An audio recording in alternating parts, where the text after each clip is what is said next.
Okay, hi, and welcome to Voices for Scotland podcast. Believe it or not, the last one of the year. It's been a quick year, but the year that never was. In most cases, I'm joined today by Alan from Voices for Scotland. How are you? Yeah, I'm good, thanks. I'm good. Yeah. How are you? Yeah, I'm all right. Yeah, nice to see you. Yeah, you too. You too. I've not spoken to you for a while. It's been a bit of a busy time recently, so we've not actually been able to actually sit down together and do this podcast. Yeah, so first of all, you've been quite busy with the event. So tell us a bit about the highlights of the event and Yeah, so we had I had the big indie night in, which was last week. God, I know time has been a funny concept this year, but it was last week, I think. But yeah, listen, it was amazing. It was absolutely amazing. For anybody listening who wasn't part of it or it doesn't know anything about it, we organised this big sort of end of year festival, a big sort of indie festival called the Big Indie Night In. Obviously, it was online because we're still obviously not able to meet in person. But Elaine C. Smith hosted it, and we had the likes of Janie Godley, Dougie McLean, Jackie Kay, Eddie Reader, Val McDermott, Hugh Cry, Leslie Viddoch. The list goes on and on and on. It was such an amazing lineup, and it was just such an amazing and special event to have all those people involved with it. It was great. and I take it everyone kind of real time because that's what I'm talking about at the moment. If it was real time, would you still have that event? Yeah, if it was if we could all get together, do you mean? Yeah. Yeah, I mean that would have been fantastic. I think I think obviously um, everybody's missing getting together. I'm missing being able to go to gigs and go to events and just as everybody else is. But I think you've also got to look at the opportunity that we have to get together with people that maybe live quite far away, or to get all these people at one event on one day may not have been possible if it was in Glasgow or Aberdeen or Edinburgh because of the travel and other people's commitments. So we've got to make the best of a bad situation and take advantage of the technology that's there. So it was really great to have all these people together at this event, and we had a mixture of live and recorded stuff. Some people weren't able to make the day, so we did a recording. So I did an interview with Stuart Cosgrove. Elaine did an interview with Ricky Ross and Lorraine McIntosh. Dougie McLean recorded a performance for us as well, and an interview. But there's lots of live stuff as well. So I think what we were really trying to achieve with this was to have that mixture of entertainment, but also discussion as well, so that we could talk about independence. We could talk about where we are as a campaign and where we need to be in the year to come.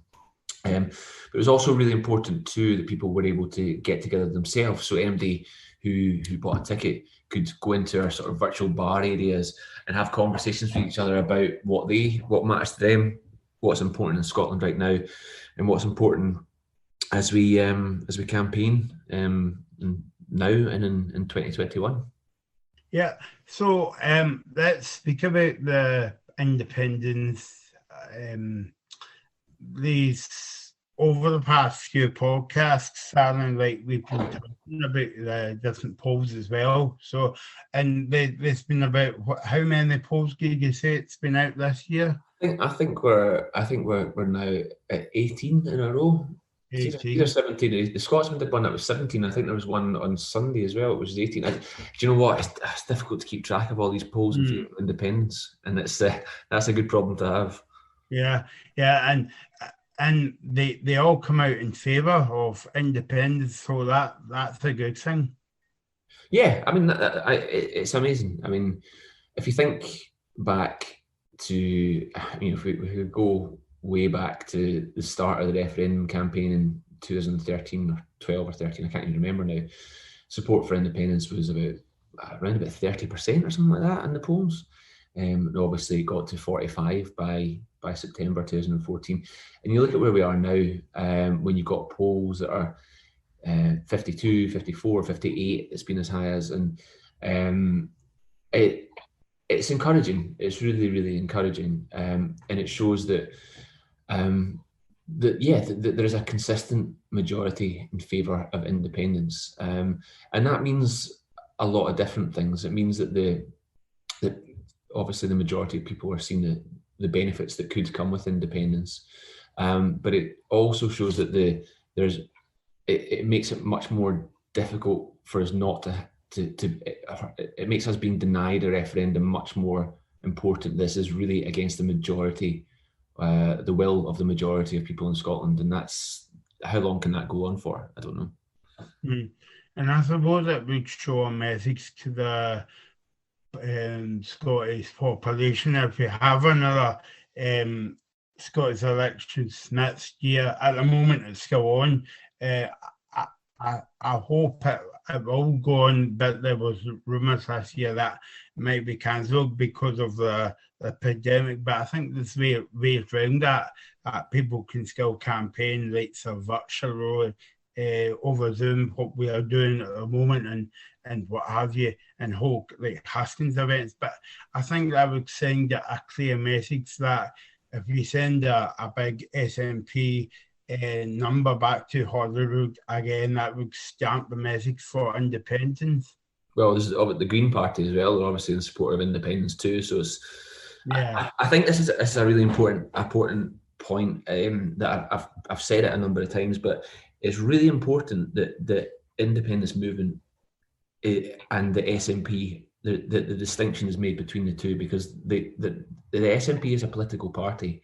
Independence is about and for everyone, and the nature of party politics is divisive because people want your vote.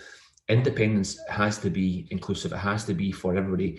And when we talk about independence and we campaign about independence, what we need to do is we need to create a vision for an independent Scotland that works for everybody, and then do the work, do the research that backs that up. So if we're talking about education, or we're talking about the NHS, or we're talking about our borders and customs and revenue, we need to know how an independent Scotland will look with all these different sectors. We need to know how that will work to make our country better, to get rid of poverty in this country, so that we've got a world-class education system, and all the rest of it. We need to know how that's all going to work for that. So we need to create the vision for the country that we want to be, but we need to do the work and do the research so that we know how we get there. And a lot of people, I know a lot of organisations are doing that work, and it's already there. You just need to look up. So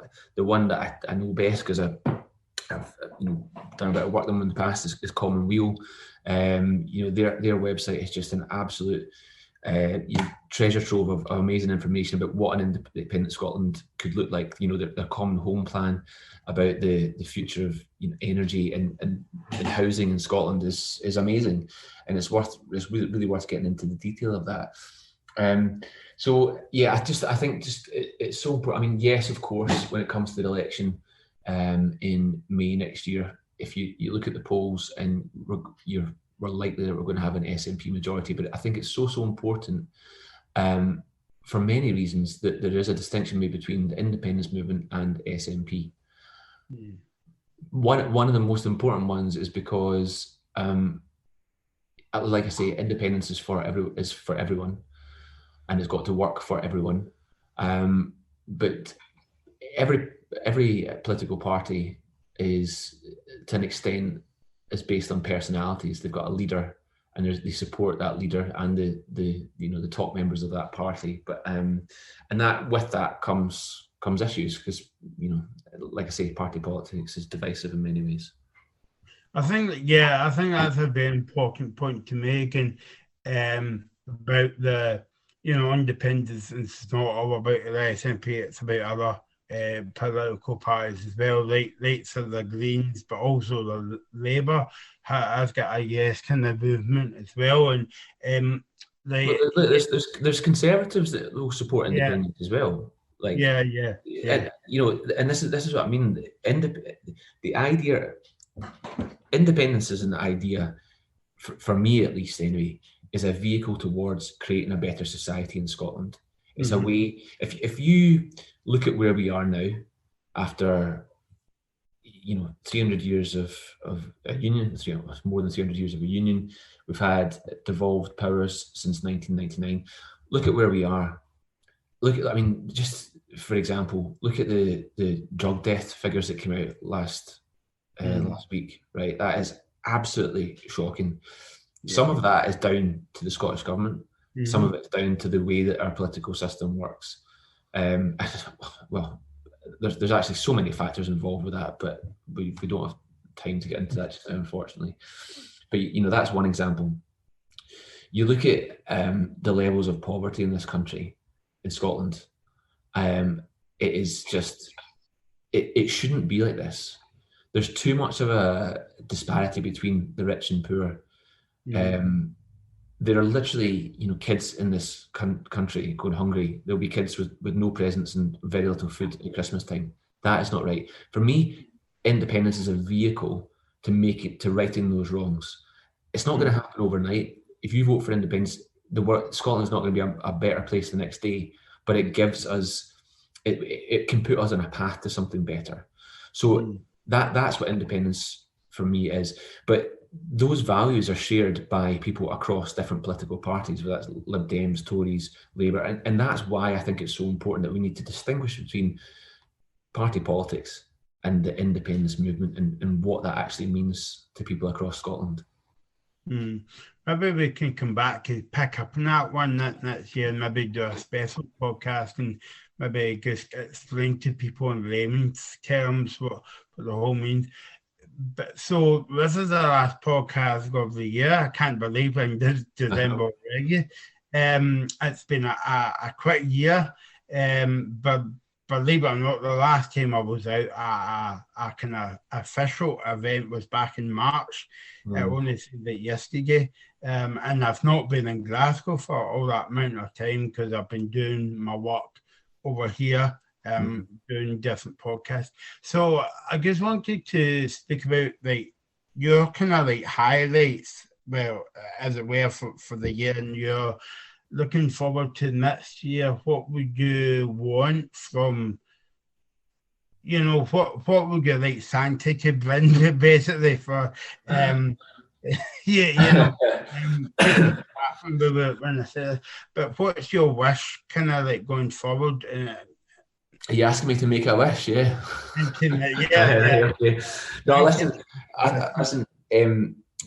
See, I mentioned earlier on about the big indie night in that we had the other week, and a lot of work went into that, and a lot of work happened on the day behind the scenes. It was a pretty stressful day for me, but what the overriding feeling from that was one of great light and positivity and energy. The day after, or on the Monday, I emailed around everybody that had performed just to say thank you, and I get so many emails back saying, that was fantastic. It's just what the movement needed. Blah blah blah. And the same with people who attended it as well. Lots of comments in the chat and things on social media and emails just saying that was fantastic. It's just what we needed, and but it was all, that was down to the people involved. That was down to the people that spoke, the people that performed, but it was down to the people that came along as well. This 2020 has been a horrendous year for so many people. Our lives have changed just in the most incredible way, and not for the better. But what I really want, what my wish is that we can take that light and that positivity and that energy and that sense of togetherness and sense of community that we experienced at that big indie night in last week, and we can take that forward into our campaign in 2021. Because that's what we need to do. We need to put forward the positive case for independence, and we need to be positive as individuals and as a community and as a movement. If we are going to keep going on the trajectory that we are with independence, that support is growing, but it needs to keep growing, and it needs to be cemented and embedded in across Scotland, that independence is the new normal, right? That is what needs to happen in 2021. And for that to happen, we all need to work together. Now, and we've mentioned already the SNP, we've mentioned the Green Party. Obviously, we're Voices for Scotland. There's different organisations campaigning for independence, and they've got different ideas about how to campaign. They've got different ideas about what independence means, and all of these are legitimate with a few exceptions, but we need to work together, and we need to remember that we all do want the same thing, and we all are striving to take this country forward and move in the same direction. So it's really important that we work together. It's really important that we're positive about what we do. We set out a clear vision for what an independent Scotland is, and we can back that up with the information that people need. But more than that, it's not about an organisation or a political party broadcasting what the independence movement should be saying, what they should be doing, what they should be thinking. What's really important is that it's actually people, activists in Orkney, in Aberdeen, in Nairn, in Dumfries and Galloway, that they're actually part of it, that they're actually, organising for themselves. They're actually doing what they feel they need to do in their communities for their families to grow support for independence. And I suppose that's really at the heart of what we're trying to do at Voices for Scotland, is to make that happen. So yeah, I think that's a long answer to your question, but my wish is, to sum it up, really to have that light and that positivity and that energy for our campaign in 2021. Not because you're saying that, Alan, but I would like to echo what you're saying, because when we started the podcast for Voices for Scotland, I think it was during the summertime, I can't remember, and I think like podcasts are the way forward to get the message across to the kind of like that kind of like yes movement, but also the unsure kind of members, kind of and individuals, kind of population, and it's a good vehicle to well, first and foremost, to promote the brilliant work that you and your team's doing at Voices for Scotland as well, to get more people engaged in it as well, and hopefully to get more people coming across to think about why it should be a good, why you should really support independence. And it's not, I mean, a lot of people forget about this. It's not about you and me, Aaron. It's about people that comes after us when we are kind of like old and grey and kind of doing this podcast, hopefully from our old folks' home somewhere in the Unfortunately, I already am grey, but yeah. But yeah, I was trying to be nice. It's Christmas. Yeah. But you know what I mean. So it's all about the next generation and stuff like that. It's not about the the present, and the future. It's about the people that come after us, and also the people that's going through schools and all that at the moment, kind of thing. To make a better future for everyone, I would say. But yeah, I mean, there's something really special at the moment about. If I can break away for independence for a wee minute, to bring all the different communities together and over Zoom or whatever, and just be as one. There's still a lot of digital poverty out there in terms of people not getting access to iPads or laptops or what have you, and they've not, they've never heard of the Zoom or Teams or other platforms where you can speak to their family or friends, But I mean, I've saw a big, especially in my world of work as well, about people coming together, and I work with people in Los Angeles now, and the other side of the world, and that's good. But also bringing it back to the kind of independence movement as well. It's good for groups likes of different political parties as well, still have a movement and still have the meetings over different platforms and having the different AGMs and conferences, and like your big event as well for Voices for Scotland. So yeah, I mean, there's moments that are positives, but also saying that there's a lot of negatives as well, and all that. Do you know what I think? Sorry to interrupt. Yeah. But I think one thing that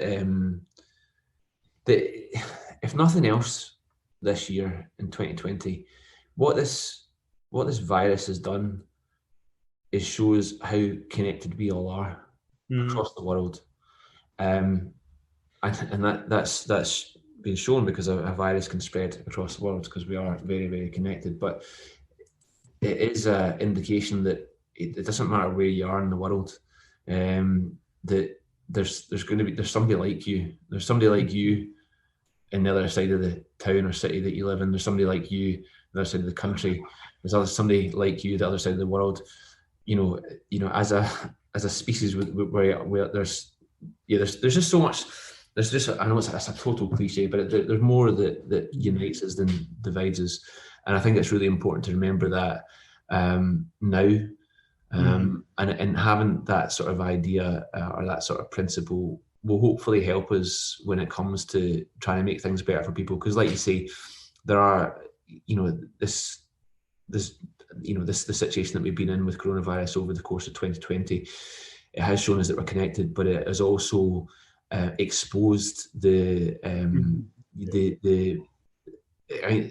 coronavirus affects people in different ways. So if you live in poverty, you live in sort of cramped housing, you're more likely to get coronavirus. It's more likely to affect you in a negative way. So it's really highlighted the divide in communities and divide in society as well. So it's exposed how linked we are, but also it's exposed how divided we are in many ways as well. So yeah. Okay, well, before I finish up, I would like to say it's been brilliant working with you in the past couple of months. I mean, I didn't know you this time last year, and all that, and it was maybe one day we'll do this in person, but I mean, this works this way at the moment and all that, and I suppose it's about getting the message out there to different people as well. So thanks for working with me and putting up with me for that couple months, Aaron, and hopefully next year will be a better year for everyone, and Voices for Scotland as well. Just before we finish up then, just to run over the contact details if people want to get involved, and so you can tweet us at Voices for Scotland, or you can visit the website voicesforscotland.scot as well, and you can find out about events coming up next year. I don't know, have you got any events between Christmas and New Year, or you can... No, we don't have anything between. So between Christmas and New Year, what I'll be doing is I'll be putting up videos from the Big Indie Night In on our website, so people can access. So if anybody missed it, they weren't able to get there, or they missed one thing because they were watching something else, I'll be putting videos up on our website over the course of Christmas and New Year. But then at the start of 2020, we've got a few events planned, which we'll be announcing this week. So we've got a couple of get-together events, and then we've got a guest speaker event at the end of January. So I'll be making an announcement about that later on this week. And yeah, and that'll be us getting cracking for 2021. But yeah, Michael, just before we do go, it's been really great to get to know you doing this podcast over the course of the last I don't know how long it is, 4 or 5 months, how long it's been.